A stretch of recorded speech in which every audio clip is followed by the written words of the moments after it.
एक समय की बात है, एक गुरु का एक शिष्य था। वो शिष्य युवा था और उसकी उम्र लगभग 16 वर्ष की थी। वो शिष्य रोज भिक्षाटन के लिए गांव में जाता था। एक दिन जब वह भिक्षाटन के लिए जा रहा था तो उसने देखा कि एक लड़का जो उसकी ही हम उम्र का है, एक पेड़ के पीछे छिपकर किसी को देख रहा है। वो शिष्य उस लड़के के पास गया और कहा, मित्र क्या देख रहे हो? उस लड़के ने कहा, आओ तुम भी देखो, देखो परियां कैसे नदी किनारे खेल रही हैं। शिष्य ने नदी की ओर देखा, वहां पर कुछ युवा लड़कियां नदी किनारे कपड़े धो रही थी। शिष्य ने कहा, मित्र यहाँ तो सिर्फ लड़कियां कपड़े धो रही हैं, तो इसमें छुप कर देखने जैसा क्या है? उस लड़के ने कहा, अरे तुम अंधे हो गए हो क्या?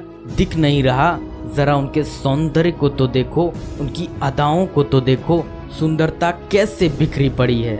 शिष्य ने फिर से नदी की ओर देखा और अब वह देखता ही चला गया। अभी तक वह बिल्कुल निर्भय था, उसके मन में कोई डर नहीं था, लेकिन अब वो भी छिपने लगा जैसे कोई अपराधी छिपता है। फिर अचानक वो अंदर तक कांप गया और उसने अपने आप से सवाल किया कि मैं ये क्या कर रहा हूँ? ये सही नहीं है, मुझे यहाँ से चले जाना चाहिए। और वो तुरंत ही वहाँ से चला गया। वह आश्रम पहुँचा और अपने कार्यों में लग गया, लेकिन नदी किनारे जो दृश्य उसने देखा था वो उसकी आंखों के सामने बार बार आ रहा था। मन में वही चल रहा था। उसका मन दोबारा से वहीं जाने के लिए लालायित हो रहा था। अब वो रोज जल्दी भिक्षा के लिए निकल जाता और वहीं उस लड़के के साथ छिपकर उन लड़कियों को देखता। अब यह उसका रोज का काम हो गया था। उस शिष्य का मन आश्रम के कार्यों में नहीं लग रहा था। वो हर काम को आधा अधूरा ही कर रहा था। वो अलग ही दुनिया में खोया रहता था। जब गुरु उसे शिक्षा दे रहे होते तब भी उसका मन वहां नहीं होता। गुरु ने अपने शिष्य के इन हरकतों को भांप लिया। इसलिए एक दिन गुरु ने शिष्य से कहा कि अब हम दोनों रोज साथ में भिक्षा मांगने जाएंगे। शिष्य ने थोड़ा डरते हुए कहा, नहीं गुरुदेव, आप परेशान क्यों होते हैं? मैं अकेला ही भिक्षा ठीक से मांग सकता हूँ। गुरु ने कहा, ठीक है तो फिर तुम अकेले ही चले जाना। शिष्य आश्रम से भिक्षा मांगने के लिए चला गया। गुरु भी शिष्य को देखने के लिए कि वो कहाँ जाता है, किससे मिलता है, उसके पीछे चल दिए। कुछ दूर जाने के बाद एक रास्ते पर गुरु ने देखा कि उसका शिष्य एक लड़के के साथ एक पेड़ के पीछे अपराधी की तरह छिप रहा है और कुछ देख रहा है। गुरु अपने शिष्य के पीछे आकर खड़े हो गए और उन्होंने देखा उनका शिष्य छिपकर लड़कियों को देख रहा है जो अपने कपड़े धो रही थी। गुरु ने कहा, क्या इन लड़कियों से भी भिक्षा लेनी है तुम्हें? अपने गुरु की आवाज सुनते ही वो शिष्य घबरा गया, जैसे किसी चोर को किसी ने रंगे हाथों पकड़ लिया हो। उसकी हालत खराब हो गई, वो कुछ बोल भी नहीं पा रहा था और दूसरा लड़का वहां से भाग गया।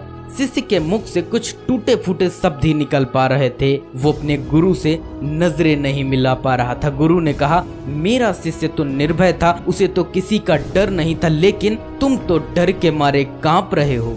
शिष्य ने डरते हुए कहा, गुरुवर, इसमें मेरा कोई दोष नहीं, उस लड़के ने मुझे बहका दिया था। आपकी शपथ खाकर कहता हूँ कि अब मैं ऐसा दोबारा नहीं करूँगा, मुझे माफ कर दीजिए। गुरु ने कहा, कोई बात नहीं पुत्र, लेकिन इस बात को ध्यान रखना, हम जैसी संगति करते हैं वैसे ही विचार हमारे होने लगते हैं। इसलिए अच्छी संगति करो ताकि हमारे भीतर सकारात्मक ऊर्जा प्रवाहित हो।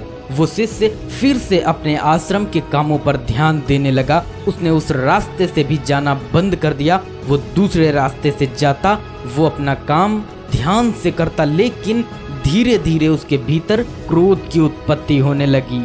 वो दूसरे शिष्यों पर क्रोध करता, वो बेचैन रहता और ना ही सही समय पर भोजन करता। उसका भोजन भी आधा हो गया था। एक रात गुरु ने शिष्य से कहा, अब तक कितनी बार तुम अपनी शपथ तोड़ चुके हो? ये सुनते ही शिष्य अपने गुरु के चरणों में गिर गया और रोते हुए बोला, गुरुदेव, कई बार मैं उस शपथ को तोड़ चुका हूँ, उसके बाद कई बार शपथ ले भी चुका हूँ, लेकिन हर बार वो टूट जाती है। मेरा मन मेरे नियंत्रण में नहीं है। मैं चाहता तो हूँ अपने मन से सारे बुरे विचारों को निकाल दूं, लेकिन चाहकर भी ऐसा नहीं हो पा रहा है। गुरु ने शिष्य को उठाया और आश्रम के बगीचे की ओर ले गए और कहा, देखो यहाँ पर कुछ नालियाँ बनी हुई हैं जिनसे नदी का पानी इन पौधों तक आ रहा है। और ये पानी निरंतर एक बहाव से आ रहा है, क्या तुम इस बहाव को रोक सकते हो? शिष्य ने कहा, हाँ क्यों नहीं। शिष्य ने कुछ रेत उठाकर उस नाली में डाल दिया। वो पानी थोड़ी देर के लिए रुका और फिर से उस रेत के ऊपर से निकल गया। गुरु ने कहा, अरे ये पानी तो रुका ही नहीं। इसके बाद शिष्य ने कुछ कंकड़ पत्थर उठाकर इकट्ठे किए और उस नाली में डाल दिए और पानी थोड़ी और देर के लिए रुक गया, लेकिन फिर से उन कंकड़ पत्थरों के ऊपर से निकल गया। गुरु ने कहा, शिष्य ये क्या? मैं अगर शपथ लूं कि इस पानी को रोक दूंगा तो क्या मैं रोक नहीं सकता? शिष्य ने कहा, क्यों नहीं गुरुदेव, मैं अभी आपकी शपथ पूरी कर देता हूँ। इस पानी को तो मैं रोक ही सकता हूँ। कुछ देर बाद वो शिष्य बड़ा सा पत्थर लेकर आया और उस नाली पर डाल दिया। पानी रुक गया। शिष्य ने कहा, देखा गुरुदेव, पानी रुक गया, आपकी शपथ पूरी हो गई। गुरु थोड़ा सा मुस्कुराए और कहा, ध्यान से देखो, पानी रुका नहीं है, वो पानी पीछे की नाली तोड़कर बाहर आ गया है और अगल बगल से बह रहा है और इस पत्थर से आगे भी आ गया है और अपना रास्ता बदलकर फिर से आगे की ओर बह जाएगा। और थोड़ी देर में ऐसा ही हुआ। गुरु ने कहा कि तुम्हारे साथ भी ऐसा ही हो रहा है। तुम बार बार शपथ ले रहे हो और हर बार तुम्हारी शपथ पानी को रोकने वाले पत्थर की भांति बड़ी होती जा रही और हर बार तुम्हारी शपथ टूट जाती है और ये हमेशा ही टूटती रहेगी। कितना भी बड़ा पत्थर रख लो, पानी तो अपना रास्ता बना ही लेगा। ये देखकर शिष्य निराश हो गया और कहा, हे गुरुदेव, क्या कोई रास्ता नहीं है कि मैं अपनी शपथ पूरी कर सकूं और मैं सही रास्ते पर चल सकूं, बुरे विचार मेरे मन में ना आए? फिर गुरु शिष्य को उस नदी के पास ले गए जहां से पानी आ रहा था। गुरु ने कहा, ये पानी इस नदी से आ रहा है और अगर हम यहीं उस रास्ते को बंद कर दें जिससे ये पानी बगीचे में जा रहा है, तब हमारी शपथ पूरी हो सकती है। शिष्य ने कहा, अवश्य, मैं इस पानी को यहीं से बंद कर देता हूँ, तब आगे पानी जाएगा नहीं और आपकी शपथ भी पूरी हो जाएगी। शिष्य ने नदी से निकलने वाले रास्ते को भरपूर मेहनत करके पत्थर से बंद कर दिया, परंतु फिर आगे गुरु ने कहा, एक बात बताओ, अगर हम इस पानी को और अधिक खोल दें, 2 गुना या 4 गुना या 10 गुना या पूरी नदी का पानी बगीचे की ओर मोड़ दें तो क्या होगा? शिष्य ने कहा, तब गुरुदेव, बगीचे में जितने पेड़ पौधे हैं सब नष्ट हो जाएंगे, वहाँ कुछ नहीं बचेगा। गुरु ने कहा, तो समझो इस बात को, हमें किसी चीज को रोकना नहीं है, हमें शपथ नहीं लेनी है, हमें सिर्फ संतुलन कायम करना है। ज्यादा पानी से भी पौधे नष्ट हो सकते हैं और कम पानी से भी पौधे नष्ट हो सकते हैं।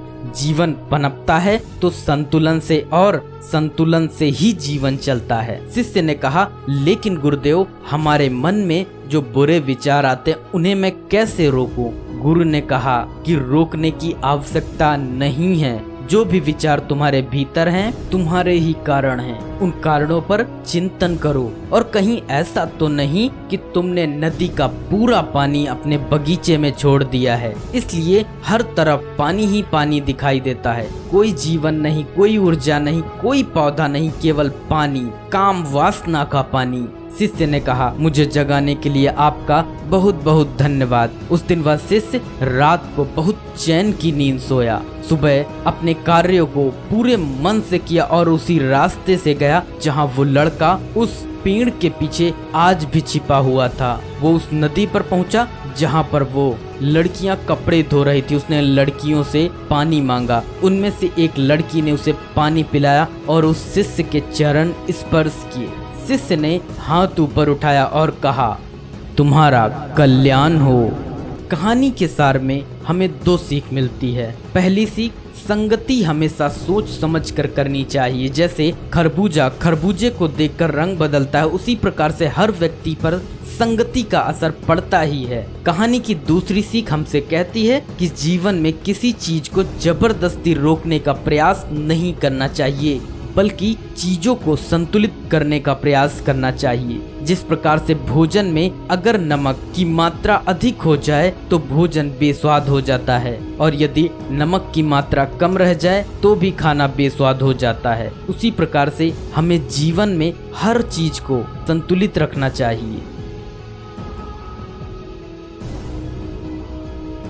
यह कहानी आपको कैसे लगी हमें कमेंट करके जरूर बताएं। बेहद तसल्ली के साथ इस कहानी को सुनने के लिए आपका बहुत बहुत धन्यवाद। नमस्कार।